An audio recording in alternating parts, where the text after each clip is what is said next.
This ball is out of here.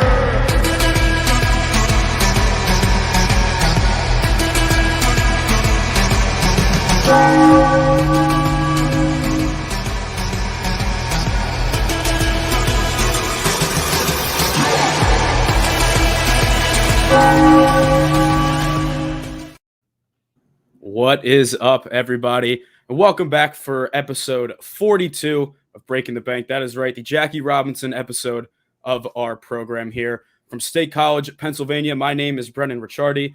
I'm joined by a long time ago friend of mine, Amadeo Gracia. Amadeo, how are we doing today? Doing good at it. It's weird, a small world that it is that we ended up seeing each other again on the painted lines after our dad's playing. The old the above 50 league at Iceworks in Aston.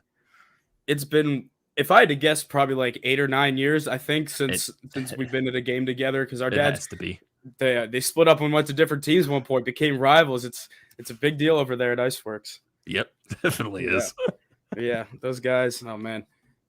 Iceworks has done a great job over there, but yeah, they have. Let's get into the program for today. So usually we will have Drew Robinson, my co-host, and I will start off with kind of like around the league stuff just to see, what else is out there and what all is going on. So we'll kind of take a look at the playoff picture to get things rolling today. We'll start over in the American League.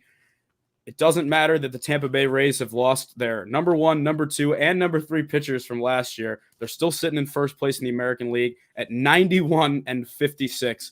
And I feel like the next like Moneyball type movie, it's got to be about the Rays. I just don't get how they're able to put together a team so competitive every year with so little money and so little, if you want to call it on paper talent. I know they're talented, but not like household names. It's their organizational philosophy that's basically been for them this entire decade. They spend as little money as possible. They have a great prospect system. They have a great developmental system, and they could basically just pick and choose players they bring in back and forth, and they'll play well. It's still mind-boggling that some pieces in the front office are still there, and they haven't gone to other places that would offer them a better payroll. But the Dodgers, they influenced that when they took one of the Tampa Bay Rays guys. So Tampa Bay is that's very influential for the rest of the league. Yeah, if Tampa were to ever to move to like a higher market area, then if they have that scouting department intact, they're going to be a little scary to deal with for everybody else. Yep. Yeah. All right, moving on here, we have the Houston Astros sitting in second place in the American League. They are leading the AL West for at least the time being. I think the Astros have kind of, it's not like put the cheating scandal behind them. It's just kind of the fact that we're a couple years removed. There are definitely other teams that were involved, but regardless, they're still swinging the bat really well. They got a very deep team, and I just feel like they haven't really been talked about with like the elite teams in the league, like LA, San Francisco, like all year. And I'm wondering if they kind of like it that way. Yeah, I feel like with all the national attention that they got over the past couple of seasons, with the whole cheating, everything, trash cans and all that, I think what the Astros are doing, they're probably one of the more, I would say, under the belt teams. Like you said, they're probably one of the more scarier teams probably come playoff time, just because they have that hitting core that has experience. They just keep using young pitchers, and the young pitchers just keep coming up and thriving. We got a little message here from our guy, Mr. Crockpot. Happy Friday yourself. We got a big Eagles game coming up this weekend. I know that everybody is excited about that one. So hopefully the Phillies don't ruin our hopes and dreams before that. Oh, boy. Oh, God. We'll get to that a little bit later on. All right, last team in the AL here leading their division is the White Sox. That division race has been over for all intents and purposes since like May. They're pretty much just playing for their position in the standings at this point. They're going to end up most likely whoever ends up winning the ALS, just a matter of home field advantage. But that's a team that was kind of injured even in the earlier part of the season with Robert and Jimenez, and putting everything together with the bullpen they have and the top 3 that they have, I think that they can make a legitimate run. They're kind of like a team that's just built to succeed in October. Yeah, I would see the AL Central. It's typical AL Central. The 4 teams on the bottom, they suck, and you got the one team that runs away with it. The White Sox, they're a great team. The one thing that I am concerned about with them, though, when they got Kimbrel at the trade deadline from the Cubs, he really hasn't been the same since being traded. His ERA, is above 6 or something like that, since being traded over to the White Sox. So hopefully he can find a way to get better come playoff time, but I think that's something they have to look after. Yeah, he was too good in the first half of the year to kind of just have it fall apart. But I don't know. I guess it is kind of refreshing to see another team trade for a good reliever and have him be bad after that. Oh, God. Yeah. Oh, we got a great question here from Crockpot. We got a little Flyers Phillies crossover here for Amadeo. Top prospect versus top prospect. Who has a higher ceiling between Bryson Stott and Flyers prospect Cam York? Oh, come on. You got to make me compare hockey to baseball, two completely different sports in terms of prospects. I mean, yeah, I feel like if you're go to hockey right now, Cam York, the sky, in my honest opinion, is the limit for him. He's the top defensive prospect in the Flyers system. He has the ability to become a top pairing defenseman for this team if they develop him the right way and do not rush him, which it looks like they are going to. So I have full confidence in Cam York. He's going to be a great defenseman for this team for a long foreseeable future. For Bryson Stott, I mean, I can hear as much as he's playing good down in AA. He's one of the Phillies' best prospects currently, but it's hard for me to look at a Phillies prospect. They're lighting it up in the minors, but then just like think about it when they come up to the majors. Are they going to live up to that hype? Because, the Phillies in their prospect system and their development, it's terrible. I know we have Alec Boehm, 3rd overall pick. I still have high hopes for Boehm. It's just this year was just everything possible that went wrong for him. Yeah, I still believe in him going forward 100%. I think York, if we're going higher ceiling, I think he has the better chance to become like a star in his respective league or a cornerstone. But that's a good question there. I was going to say comparing apples to oranges, comparing hockey to baseball, but it's very, very interesting. All right, let's take a look real quick here at the American League wild card because it is an absolute shit show of teams. Out of nowhere, the Toronto Blue Jays have just moved all the way to the top of the rankings. They have the Red Sox sitting in the 2nd spot. The Yankees half game out. They're not even in a playoff spot right now. Oakland 3 games out. Seattle 4 games out. I feel like we could be getting another 2011 where it's like the last day of the season. Something nutty is going to happen. Yeah, can I just be like on the record here that I'm like turning into a closet Blue Jays fan because I love the way that team plays. Their offense is undeniably amazing. Their pitching is great. Just Bo Bichette, Vlad Guerrero Jr., what he's been doing this year. It's just, man, like why can't we have that? I want to have fun. I want to watch a team that have enjoyment, not be frustrated every night. The Blue Jays, they're a fun young team and they're going to be good for a while. Yeah, we've had on our show, there's a guy named Leo Morgenstern who works for The Good Fight. He came on our show probably back in, it was like early part of the season, and he is from Toronto and he lives there. And he was just talking about how, it's kind of like he's a Phillies fan, but like it's the local team, you kind of hop on board. And we had a couple people before the season. Jason Stark was on our show and he picked the Blue Jays to make the World Series. And we were kind of like not really expecting that, it was not necessarily that we didn't think would happen. I just thought someone, like him would be, I guess, a little more safe. But I mean, it took them this long to kind of put it all together. I think their additions at the trade deadline with Jose Barrios, they just needed more pitching. But I think that they're kind of the team that nobody in the American League would want to face right now. Yeah. And Robbie Ray, possible Cy Young. Yeah, they're a very well-rounded team. And like you said, they have fun. They're young. They're exciting. They're trying to kind of like, get away from having the Yankees and Red Sox in it every year. Like they're here to party. And I feel the worst for Orioles fans out of everybody. They're just stuck in the basement. They're never going to get out of it for the foreseeable future. Hopefully, I don't know. Yeah, well, you never know what happens. All right, we'll move on to the National League here. San Francisco Giants remain in the top spot in the National League right now. They're 6 games up on Milwaukee for the 2nd seed there. The Dodgers aren't exactly out of that race yet. It's still very close. It would be kind of funny if the Giants led the entire season and then the Dodgers just came out of nowhere and just grabbed it from them. But regardless, whoever wins that game is going to be the 1 seed, or whoever wins that division is going to be the 1 seed. And then whoever loses will probably end up playing them in the series. Like, it's the series everyone wants to see. Yeah, it's the NL West is like so jam-packed with the 2 best teams in baseball.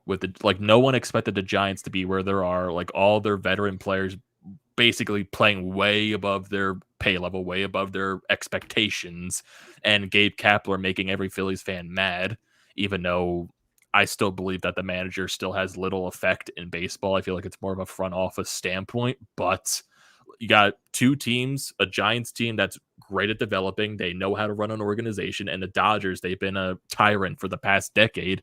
And they use the same thing as the Tampa Bay Rays, analytics. And they have a lot of the top talent in baseball. And it's going to suck to see, because for some reason, deep in my stomach, if one of those two teams get into the wild card game, I feel like one of them are going to lose. I just have that feeling in my stomach. I feel like one team is going to lose that wild card, and they're not going to hear the end of it, especially if it's the Dodgers. Before the season, I kind of went a bold route myself with picking my World Series pick. I picked St. Louis in the National League, because every couple years they're due for one run where they're just not the best team, but they just play like they're the best team. And as we'll get to in a minute here, they're in the wild card spot. They have all the makings to be the team that brings down the Dodgers in just one game. And like that would just be, a microcosm of the last decade of like those kind of series. Yeah, we're saying all that like with the Cardinals. Like, yeah, like you're right. They have like that one in like a blue moon bullshit run that they pull out of their asses where they win a World Series as a wild card contender. They get into the playoff as the last game of the season. But we're saying this with the Cardinals, but then it'll end up being a team like the Phillies that do that in the wild card game somehow. Like somehow, some way. We got a comment here from my buddy back home, Tyler Davies. Will I see a red October? He's one NOLA bad outing away from giving up. Listen, I've been saying that for a long time now about NOLA. I've been out on this team probably more times than they've blown saves this year, but it's more likely that this year than years going forward, because the Braves have lost so many of their core guys. The Marlins are only getting better. I don't expect Washington to be good anytime soon, but I think that there's kind of hopefully that feeling in the clubhouse that this is the best year to do it. It's like when the Eagles won the Super Bowl. There was the year where I think Rodgers got hurt that year. There were a couple other teams that underperformed, and you're like, if you're going to go after it, you're going to go after it now. So Davies, appreciate the comment. I want to tell you that it's this year, but there's nothing that I can really say with full certainty to make that happen. But yeah, don't let yourself get sucked in again. Just don't. Yeah. Don't. I need to see them perform against bad teams. Like they could lose a series against the Mets from like the Orioles and Pirates. After that is a completely different debate here. But let's get back on track with the standings check here. The Milwaukee Brewers ran away with the NL Central a little while ago. The Phillies have played them surprisingly well, going 5-2 this year. But the Brewers are 89-57, and they kind of have that like 2019 Nationals feel, where it's like they got three really strong pitchers, and their lineup is, I think, better than they get credit for. So they're a team that I think is very well built, especially for a 5-game series in the first round. But having a strong bullpen and a top 1, 2, 3, if you can start every series by at minimum taking 2 out of 3 games, then you're going to be in a really good spot. Yeah, definitely. The Brewers are a team, I feel like, with their pitching, like what Joey Votto said in an interview a little bit ago, like that pitching staff for the Brewers is scarier than the 2010, 2011 Phillies pitching staff. That's something. If your pitching basically is better than that Phillies staff with Halladay, Cliffley, Hamels, Oswalt. Yeah, no, I mean, it's impressive that he was obviously in that series in 2010 against us back when Halladay threw the no-hitter. So it's not like he's just saying based off of like watching film or reactions or whatever. He was there, and he was in the box against both of them. He can speak for it, and that's very high praise from a guy that's been around this long. And I think that especially when it starts to get colder, having those kind of pitchers and just being able to let your offense work without having that kind of pressure on them to go down 5 or 6-0 or whatever and just have to fight back. Like they're going to be in every game. Yeah, that'd be a nice feeling. It'd be I know we experienced it before, and I feel like we've been spoiled with that, like from the earlier part of the decade. But I want that feeling back. I want to have a feeling of a good team. Well, we have Atlanta currently leading the NL East, sitting in that 3rd spot in the National League.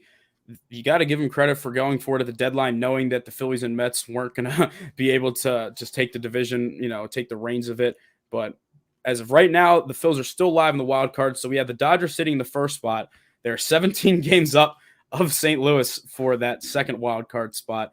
St. Louis is the story, though. They were like 8.5 games back about a month and a half ago. The fact that they're even here, it's like we said, it's just like what the Cardinals do. They just come out of nowhere. It's 10 years to the year since they had that crazy comeback and knock the Braves out of the wild card. So we have San Diego sitting a half game back, the Reds 1 game, the Phillies 2.5. The problem isn't necessarily as much for the Phillies about the gap. It's just how many teams they have to deal with. Yeah, when you have to deal with teams like the Padres, like the Cardinals, like the Reds, and I would say all teams besides the Reds right now are playing really good. But if you look at the Reds, I think last like so many games, they have the easiest schedule. They play the Pirates twice and they play the Nationals once. So there's just you got to look at their schedule and just like, okay, maybe the Reds can help the Phillies out, knock the Padres out a little bit.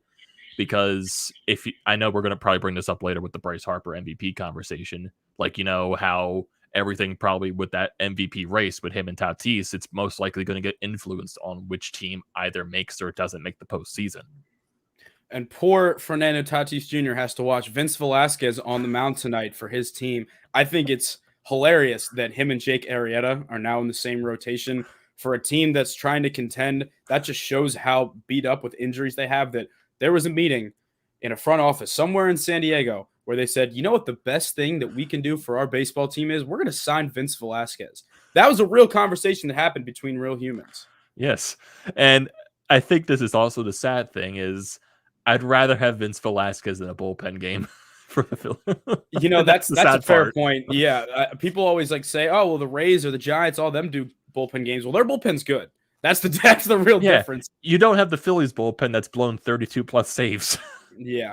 The bullpen games are tough. It's especially tough now that Zach Eflin's going to be out for the start of potentially 2022 as well. They kind of almost had their rotation set entirely just based on contracts, unless they decided to trade for somebody, but they will have to work on that now. Sounds like a good transition over to the Phillies talk here. So let's recap real quick the last 3 days of Phillies baseball. So they started game 1 against the Cubs. Lost 6-3. Kyle Gibson got the ball in that one. Obviously, a very frustrating game, especially because they came back and tied it late. Game 2 was it was one of those games where, you know, you win on a walk-off pass ball after you've already blown 2 saves. Like, they won that game, and I turned my TV off. I'm like, I'm still mad. Yeah, they didn't deserve to win that game. Did not.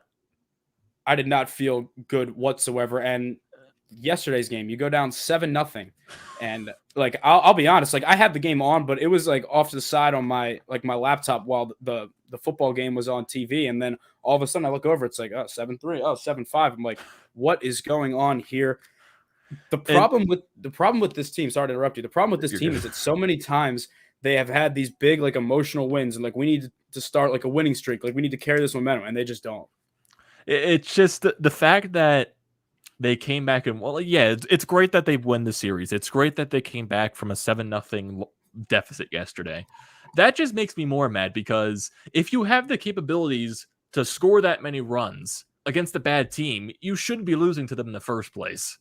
Like that's like you have this ability and you somehow don't bring it out on a consistent basis. For some reason, this offense this year, it's the exact same as it was last year in the shortened year. And Didi Gregorius, everything, he blames the vaccine for everything that's going wrong with him. I no comment on that. JT Realmuto, he's playing injured. I feel like that's the main reason that's been affecting his offense lately. Odubel Herrera, he's Odubel Herrera. Gene Segura, sadly, since the All-Star break, he hasn't been as consistent as he was, but he's still one of the more better bats in the lineup. And Bryce Harper is doing everything possible to carry this team into a playoff spot. He's literally carrying the team on his back, and his numbers are getting closer to the slashes that he had in his MVP year.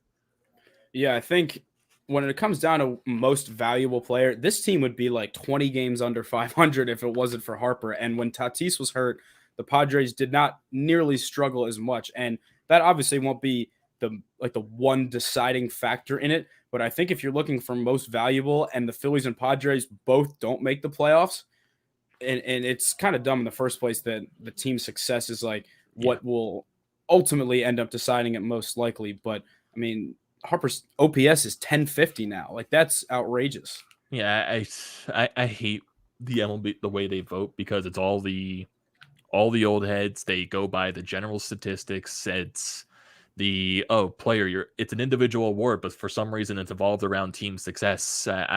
Bryce Harper should win the MVP just for being on the Phillies, just for putting up these stats on the Phillies. That's my personal opinion. Like Tatis, yes, he deserves the award wholeheartedly, he does. But What Harper has been doing, the team that he is surrounded by is 20 times worse than the Padres. And the also thing I don't like is that some people want to automatically give the award to guys like Tatis and guys like Harper. Like, they don't want to like admit how close this race actually is between these two. Like, some people want to say, oh, it's this far in the direction of Tatis, it's this far in the direction of Harper. It's so neck and neck at this point. Sadly, it is going to be determined by who makes the postseason or not. Yeah, and as biased as we are, and we try not to be, the fact that Tatis has missed so many games, it brings up the question. It's like, if he can win MVP, then why couldn't Joel Embiid win MVP? Because if the same argument is that, all right, well, he was better, but he didn't play as many games. I guess people are looking at the fact that Tatis still has more homers than Harper, even though he's played less game, but like that shouldn't be more RBIs. Yeah, and that shouldn't be like the main deciding factor. But I don't know. It's weird that different sports can have like different philosophies on how their awards are distributed, because it doesn't make sense that Tatis, as of right now, has played in about $110, like 115, like around there many games, and he'll get more obviously as the couple weeks of the season unfold. But it just doesn't make sense to me that's going to not affect this race as much as in other sports. Maybe I'm just still mad Embiid didn't win. Yeah, and I have a stat that's right here, like comparable to the stats between Harper and Tatis. If I can put my share screen up so I can have everyone see this, that might actually make it more helpful. So let me bring that in here. So we got the comparable stats between Bryce Harper and Fernando Tatis this season. Bryce Harper leads in way more categories than he does with Tatis. He has more at-bats, he has more hits, more singles, doubles. He has more walks, less strikeouts. He has a better batting average. He has a better on-base percentage. Tatis does beat him in the slugging percentage by 10 points.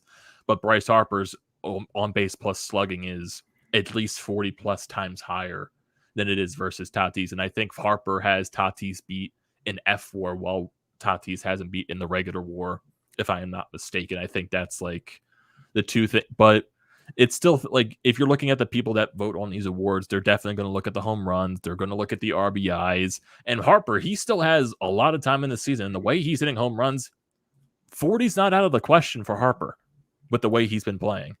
No, not at all. He's got 17 in the last 40 games, which is a crazy streak. It's one of the better streaks in recent Phillies history. Whenever I think of hot streaks and power, it always goes back to Ryan Howard in first 2006, but then 2008, they don't make the playoffs in the first place without him in September. And it's funny that I think the number of people that call Harper overrated is kind of going down by the day. I mean, at this point, like I think I tweeted something like this yesterday. It's like, if you are a Phillies fan and still call him overrated, that's just going to show me that you don't watch any games, and I will think lesser of you as a human being. Yeah. The entire overrated conversation with Harper, it's getting to a point where it's old. Because of course, when he was a prodigy, he was one of the top prospects. He was given that Sports Illustrated cover where he said he was going to be the next, what was it, LeBron James or Michael Jordan of baseball or something like that. Yeah, people were going to hold him to an unrealistic level. And if he doesn't perform to that unrealistic ability that people have for him every year, of course he's going to get called overrated. But he's been getting called overrated for so long that he's underrated.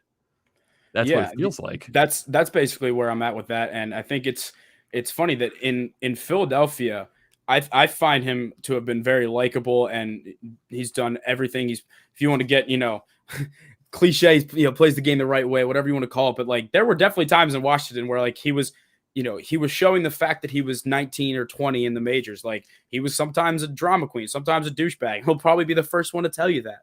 And I think that too many people kind of have that impression. Like, when Washington won the World Series the year after he left, I'm sure he wasn't rooting for them, but like, I'm sure he was happy because he had a lot of former teammates and guys in the front offices and stuff. But it's just, I don't know. I don't know why he's so disliked around the league for who he is now. Like, he's an adult now. He's matured. He's 28. It's got to be the hype that he had surrounding him coming into the league, him leaving the Nationals, him getting that contract that when he signed it at the time was the most expensive contract in baseball history, then beat by Mike Trout.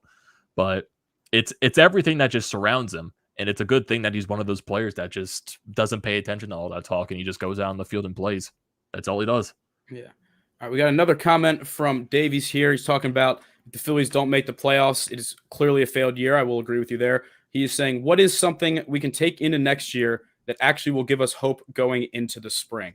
I think, honestly, a lot of work is going to be done in the offseason. So I'll say that something that we can take into next year is actually off the field, not on the field. It's the fact that Dave Dombrowski has made a lot of adjustments in the front office. He's fired a lot of scouting guys. He has rearranged like who makes the decisions, how the power is constructed in the organization. So I would say if there's anything to kind of give fans hope, it's the fact that different people are calling the shots, whether it be draft, free agents, developing guys, whatever it may be. And they're going to have a lot of money, at least more than they've had in recent years, to spend because McCutchen's contract's coming off the book. So I'll say something that we can take into next year is just the fact that there's going to be new faces kind of trying to bring in other new faces in the forms of players. What do you think?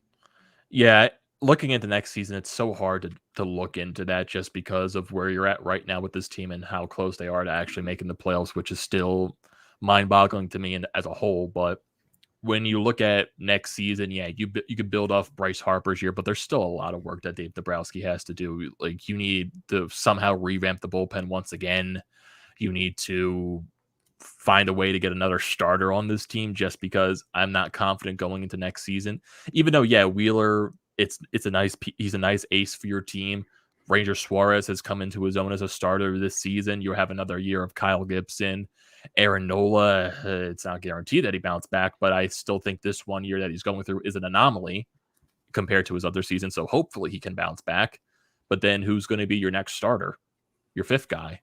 That's the question mark. Is it going to be Eflin? Is it going to be someone else from free agency? You never know how long he's going to be hurt. But we got another comment here. I'm assuming this is by someone that you know. He's a frequent guy in the TPL chats. Steven. Wolfgang Amadeo Mozart. It's a good one. Are you here to save the Flyers and Phils from doom?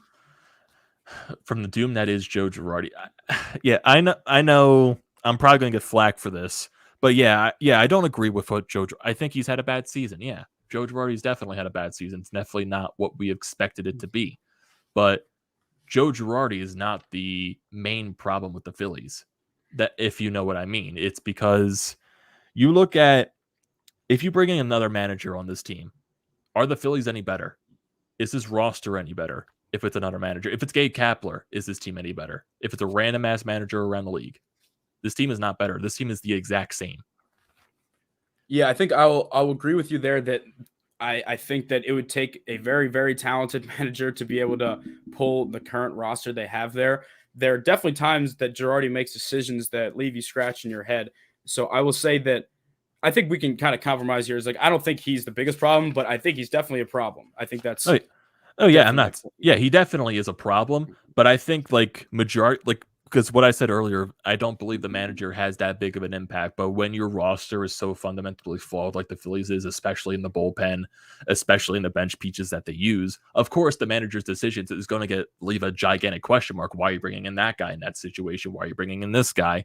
But if you look at other teams around the league that use analytics, and who knows what the Phillies do if Joe Girardi listens to the analytics or he tries to go with more of the gut feeling, that's still something that we don't know. And yeah, it's very hard to find that balance. Yeah, if you look at some of the other teams that have great pitching staffs that use analytics, and they make those questions because they rely on these players. They have good systems. They have good bullpens that they can rely on. If the Phillies had just a decent bullpen, at least a league average bullpen, probably some of the decisions that Girardi made probably won't be as bad or as question marking. It's just because what else does he have to work with? I'm not saying Girardi's been pitch perfect. No, he's been a disaster this season too, but he's definitely not going to get fired. And I think Dombrowski's going to give him at least one more year to prove himself with this team. Yeah. I don't think he'll be gone this offseason. It is interesting to note, though, that Dombrowski wasn't the one that hired him, so he has no allegiances to him. So I wonder what's going to go there. All right, we got another comment here. How does a team have a goddamn starting five set for the next season and have a struggle to be in the playoffs? I think this year it's came down to bad defense, bad bullpen, and not timely hitting. Because overall, the offense isn't great, but it's not like bottom tier. Like, they still got a lot of talent there. It just feels like they get too many guys on and don't bring them in. And the depth in the lineup is really showing. That's why, I mean, if you want to do anything to bolster Harper's MVP case, it's show Padres fans the lineup. Be like, do you know who Matt Vierling is? No. Do you know who like any of these random guys starting? Like, do you know who Luke Williams is? Do you know who Travis Jankowski? Like, Rafael Marchand. yeah, just like all these random assortment of guys that it's like no wonder there's no guys on base for him. And if you look at the rest of the lineup around this team, like the only other good hitter besides Bryce Harper is probably Gene Segura and JT Realmuto, and he's even struggling at this point to find any offense. Hopefully, the past couple of games he's found his stride, but that's still not guaranteed. You got Andrew McCutchen, who basically hasn't been good all year. Didi Gregorius hasn't been good all year. You have Freddie Galvis, Brad Miller, and you go the Matt Vierling, who's starting again in left field today. There's just a lot of pieces moving around. Let's talk about JT again real quick, because that homer in game 2, it ultimately did not end up winning the game because Ian Kennedy blew the save, but that had to be a big jump for his confidence because he hasn't been showing that power lately. It is fair to question whether he is injured or not. I think him and Harper have kind of learned in Philadelphia that people don't want to hear excuses. But with that being said, it's a weird line between wanting to play injured and not talk about it, and then people like ripping you for it. So if he's not at 100%, the harsh reality is he's still better than Andrew Knapp, and I think he knows that, and I think he realizes that's why he has to go out there and give what he can. But there's just it's just like up until that homer, there's been a lot of times where he's came up in big spots and just hasn't came through. Yeah, at this point of the season where you're this close to a playoff spot, you can't be starting guys like Rafael Marchand and Andrew Knapp every single day. And it also sucks at the point, too, when you don't have Rhys Hoskins for the rest of the season with his injury and surgery. So that really just puts the question right there. And of course, with JT, the same thing is going to come up at the same time, his contract, where his contract, it's not really the ideal contract for a catcher in this day and age of baseball. But yeah, people are going to hold him accountable to that. And I think it also came out today that I think he had something with a tricep injury or something like that could have held him out of this game, but he's still going to play regardless. So he's definitely nowhere close to 100%. He has to be at least 60, 70% and still playing through something. I'm glad you brought up the contract because I think that a lot of people forget the fact that JT's still having a great offensive season for a catcher. It's just not a great one for the highest paid catcher in MLB history. Yeah, he's actually hitting closer to where his actual averages are. It's just not he's not going to hit 40 home runs. He's not going to get 100 RBIs. He's not going to bat 340. That's not who he is. He's batting. Yeah. He's just not playing up to the length of the contract at this point. He's playing to his average. All right, let's talk about another guy that's kind of been struggling a little bit, but did have a big knock last night, and that's Didi Gregorius.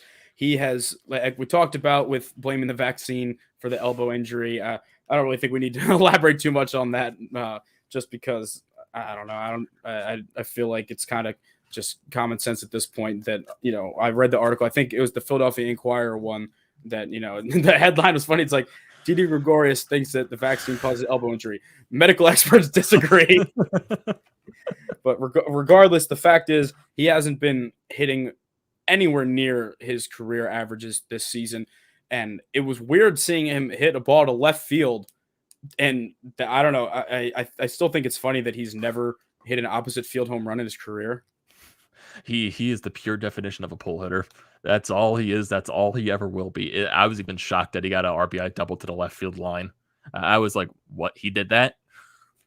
And I know a lot of times, just speaking from personal experience from my own like baseball career and slumps and stuff, it's like anytime if you're in a slump and you have like a big emotional, whether it be a walk-off, something to put your team in front, it can propel you. I think there's one time I was maybe 14 or 15. I was like in like an 0 for 10, 0 for 15 stretch, and then I hit a walk-off double. And after that, just really took off from there. So I know it's a long season, but sometimes those like big moments can kind of just give you that confidence that you've been looking for and propel you.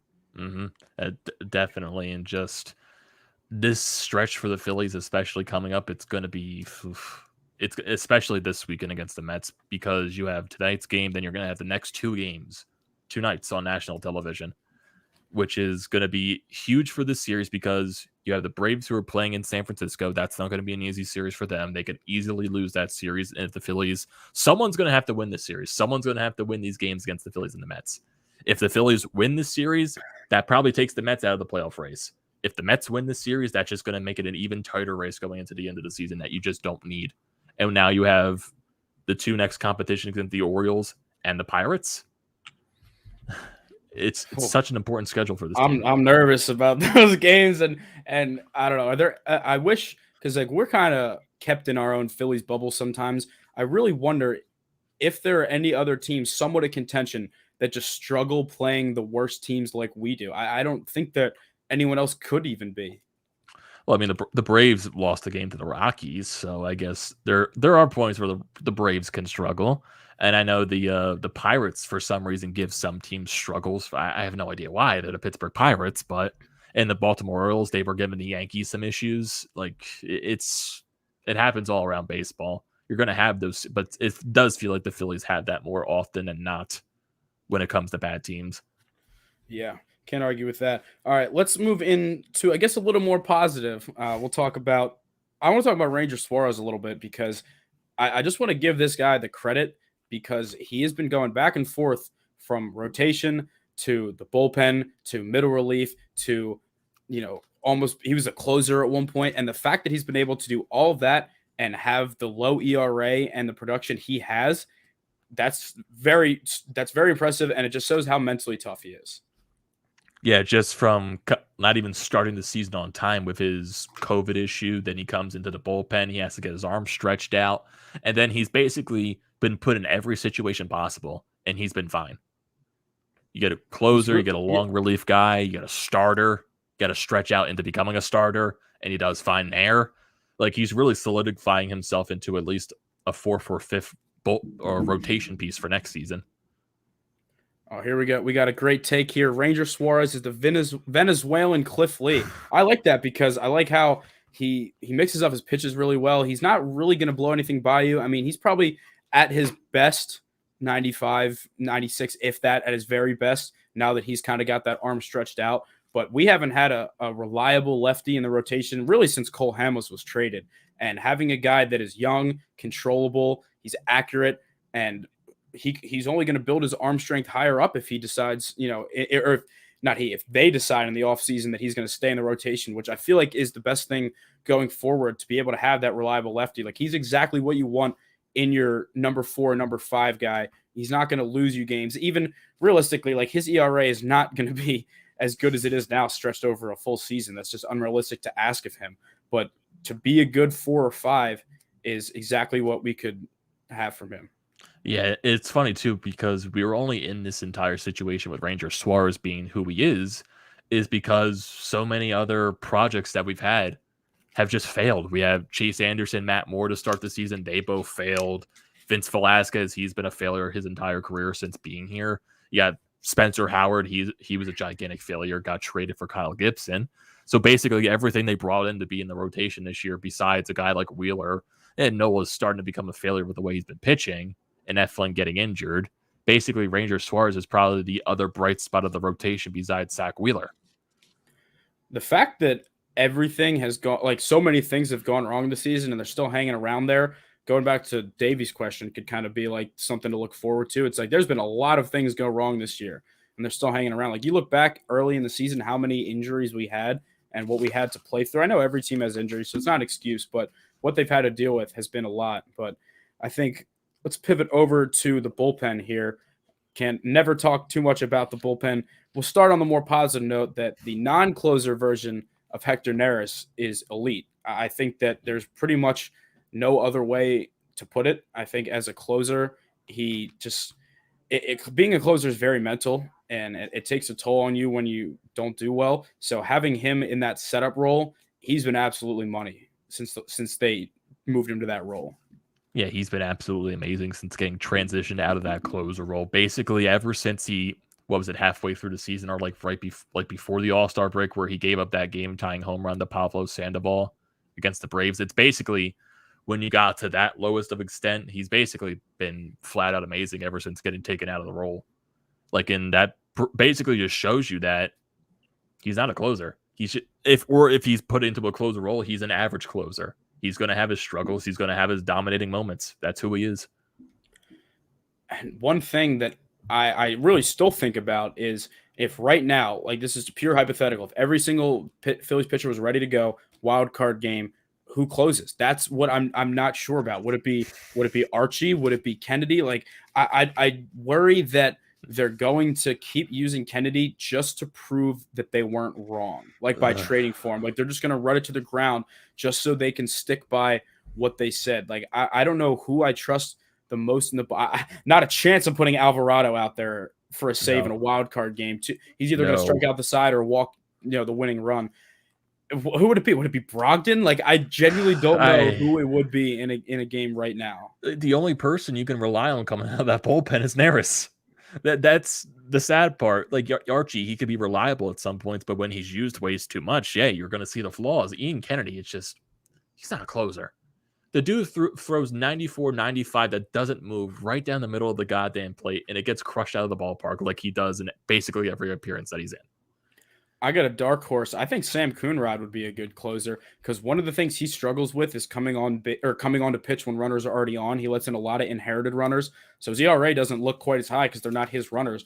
But if you give him like a fresh start to an inning, I mean, he hit 101 after coming off the injured list. Like I would be willing to give him a shot there just because we haven't really seen him there that much in this role, so we don't really know if he's good or bad. It's tough to experiment this late in the season, but when you're 2 away from the all-time record for blown saves, is it really that bad to experiment? I guess what more can you lose? Yeah. That's the only thing you can look forward to. What more can you lose? I agree with this comment from Steve here. My co-host Drew. So it's kind of funny. I in college I hit and Drew pitched at school, so that we kind of have different perspectives on things. This comment says, sorry, my fire alarm's yelling at me. It says, Connor Brogdon has a shot to be like Madsen with some refinement. I agree because they're both very changeup heavy, and there are times where Brogdon has flashes. Like that changeup can be nearly unhittable for lefties and righties. Just the way that he throws it and the action it gets. His fastball, it's good. I mean, it's usually sitting like 96, 97. If he can eventually get that up even higher, it's just going to make the changeup look that much better. But Drew has been big on Brogdon, even going back into the minor league. So if he turns out well, Drew will have that victory lap. I'll give him that. Yeah. Yeah, Brogdon's always been an interesting piece, so hopefully he turns out into something. We just have that bullpen just needs something nice. Yeah. All right, let's see. We got probably about 5 or so minutes left. So let's take a look at this Mets series a little deeper. Our first game, the former Met himself, Zach Wheeler, will be taking on Taijuan Walker. He was definitely a guy I wanted this offseason. He had a hot start. He hasn't put together an incredible campaign. I'd still rather have him than a combination of Chase Anderson and Matt Moore, but you got to win this game Friday night with your best pitcher going because the rest of the series could just go downhill after that. Yeah, especially coming off of a bullpen game too. We definitely need Zach Wheeler to go at least 7 or 8 innings. We can't have 6-inning Zach Wheeler. We just cannot. He needs to have his best stuff, and we need the offense, not die down after an 18-run outburst yesterday. That's also another important thing. Yeah, they tend to kind of fall flat after that. The one thing I will say about this game is win or lose. Like you said, we need Wheeler to go deep because even if they win this game in a high-scoring one, if he goes like 4 or 5 innings, then it's not going to be pretty the rest of the series because you can absolutely not trust Nola to go deep into a game. It's completely hit or miss. I will say with Gibson, though, that he is a good inning eater even when he's not at his best. And I think that hopefully they'll be able to survive that. But I would say I'm most worried about the Aaron Nola game just because you really never know what you're getting. Exactly, especially if Aaron Nola on the road and he's supposed to be better at Citizens Bank Park. And it's September, and I know Nola's sick of talking about the September demons and the rough play, but like it's the only way that you're going to get rid of it is just to pitch better in September. There's nothing that you can say that's going to get people to be like, you know what, maybe we're being too harsh on it. Like, you got to know where you are, dude. Like, come on. Yeah, he sucks in September. There's no ifs, ands, or buts about it. He sucks in September. And I don't know what exactly the fix is there. You got to think it's mental. I mean, the ball doesn't change in September. The batters don't change. It's just more pressure. Yeah, that's basically all it is. And it's going to be on such an astronomical place because national television makes me even more nervous with this team as well. Even though like for ESPN games, they end up winning them more than not for some reason lately. I have no idea why. And maybe the national television, if Bryce Harper continues to do his thing, maybe that helps him in the MVP votes. If he continues to be good, national television always helps. Never know. Yeah, I unfortunately will not get to watch Saturday night because I'm up at Penn State and we got the whiteout versus Auburn. So hopefully I can get some service in the stadium. But I don't know if you've ever been to Penn State Stadium. There's barely any phone service within like a mile of the stadium. So might have to sit that one out. But the rest of the series, absolutely. I think that if they take 2 out of 3, I'll be satisfied. It's tough to go in with a series of this magnitude and just say like a sweep is the only thing that'll make me satisfied. Like they win this series, great. That's exactly what we need. 1 out of 3 would not be ideal. It's not going to crush them, but the problem is like if they're not going to win the games against the bad teams, then they got to win them against the better teams. Like it's just you got to win them somehow. Exactly. That's all they have to do. They control their own destiny at this point. Even though, you're going to scoreboard watch, you control your destiny. You have to beat these bad teams. You have to beat all 3 teams that you're facing this weekend are below 500. You got to beat them. And there was a stat that was on post-game, or not post-game, pre-game. They showed their stats against, I guess, recently against all the below 500 teams that they played against. They're 39 and I think 35 against below 500. They're 8-8 against the Mets. They're 8-8 against the Miami Marlins. It's actually better than I thought they'd be against the Marlins. All things considered. Yeah. All right. I guess that will wrap things up for today. Ammo, I appreciate you joining the show today. I'm sure this won't be the last time we do this. Is it a nice, refreshing change in talking about the Flyers or what? I'd rather talk about Flyers at this point, but this feel like I'm at the point where I want the season to end, but they're gonna force me to watch every single game until the season ends because that's who they are. They draw you back in and then they throw you back out. That's all they do. At least it'll buy you more time until hockey season. Yes, it will. That is true. All right, from everybody here at the Painted Lines, the Delco Media Group, and everywhere in between, we appreciate you tuning in. We'll be back next week. Thank you.